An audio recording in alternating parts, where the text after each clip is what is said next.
বন্ধুরা, এই যে কলাটাকে আগে আমি কেটে নিয়েছি, দিয়ে কড়াইয়ে বসিয়ে দিয়েছি উনুনটা ধরিয়ে দিয়ে এবার কলাটাকে সিদ্ধ হয়ে গেল। এবার আমি একে একে তুলে নিব, দিয়ে এর খোসাগুলোকে ছাড়াবো।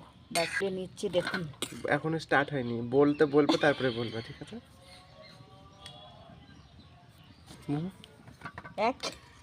একে একে আমি এবার কলাগুলো সিদ্ধ হয়ে গেছে, এবার তুলে নিচ্ছি বাটিতে। তারপরে এবার একে সব তুলে নিচ্ছে, সবগুলোকে তুলবো বাটিতে, সিদ্ধ হয়ে গেছে। তারপরে এর খোসাগুলোকে ছাড়িয়ে নেব। এবার এর খোসাগুলোকে আমি একে একে সব ছাড়িয়ে নেব, দিয়ে আমি এই প্লেটটাতে রাখবো। খোসাগুলো সব একে একে ছাড়িয়ে নেব, একে একে। এই তো একে একে সব খোসা ছাড়িয়ে দিচ্ছি, সবগুলো ছাড়িয়ে দিচ্ছি একে একে, দিয়ে এগুলোকে বাটিতে মাখবো। আমি 1 চামচ আদা বাটা দিলাম, কলারটা ছাড়িয়ে নিয়েছি আগে। তারপরে 1 চামচ আদা বাটা দিলাম, 1 চামচ জিরে লঙ্কা বাটা দিলাম, তারপরে একটু হলুদ দিলাম,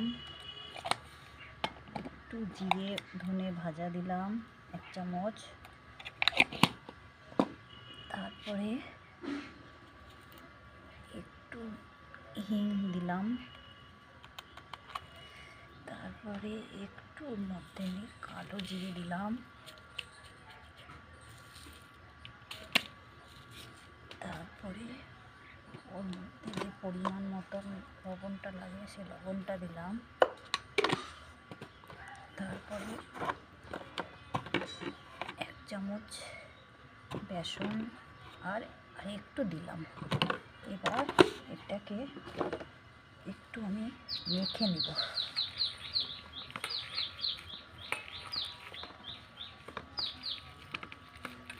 যে তেল দিয়ে দিয়েছি, এবার তেলটা গরম হয়ে গেছে।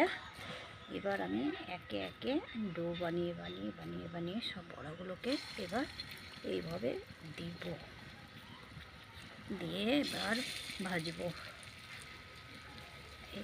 একে একে সবগুলোই দেবো বন্ধুরা, এইভাবে সব একে একে দেবো এইভাবে। এই যে ভাজছি দেখুন, এবার একে একে সব ভাজবো এইভাবে, সব লাল লাল করে ভেজে নেব।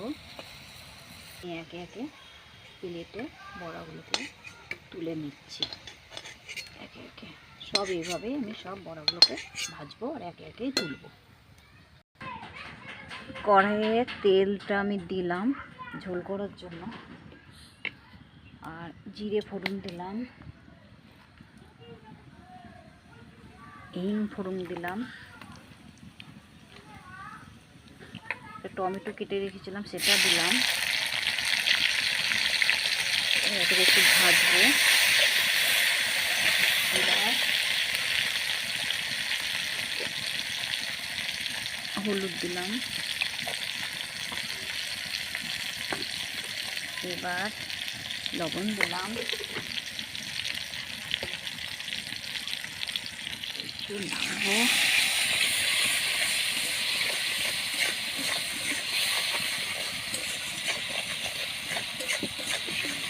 এইভাবে আপনারা নাড়বেন, তো মশলাটা ধরে যাবে। দিয়ে লঙ্কা 1 চামচ দিলাম,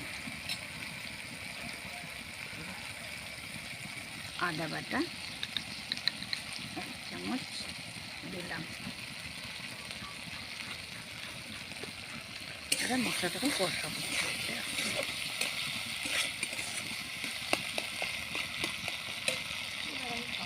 করার জন্য একটু কাশ্মীরি লঙ্কার গুঁড়ো দিচ্ছি, আপনারা চাইলে দিতে পারেন, নাও দিতে পারেন।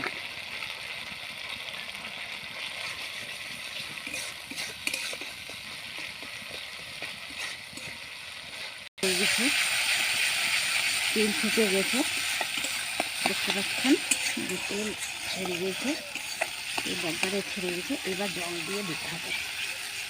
এবার জলটা আমি দিয়ে দিচ্ছি।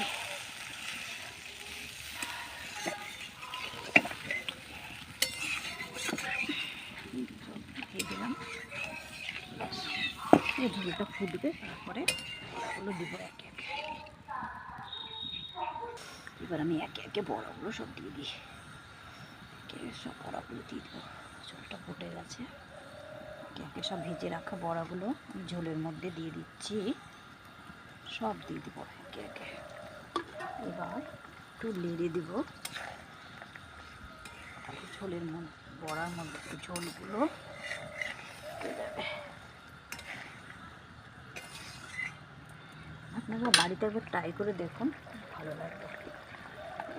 এবার আমি একটু ধনে আর জিরে ভাজা মশলা দিয়ে দিলাম। এবার আমি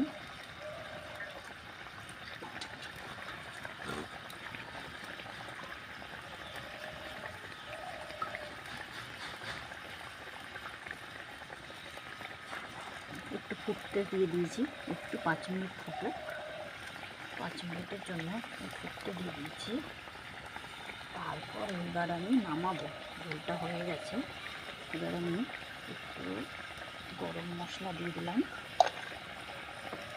আমি এবার একটু ঘি দিয়ে দিচ্ছি, যেহেতু নিরামিষ রান্না একটু ঘি লাগবেই। তারপরে আমি এবার ধনে পাতা দিয়ে দিচ্ছি। এবার আমি ঝোলটা হয়ে গেছে, এবার আমি ঝোলটা নামিয়ে নেব। ঝোলটা নামিয়ে নেব, হয়ে গেছে। বাটিতে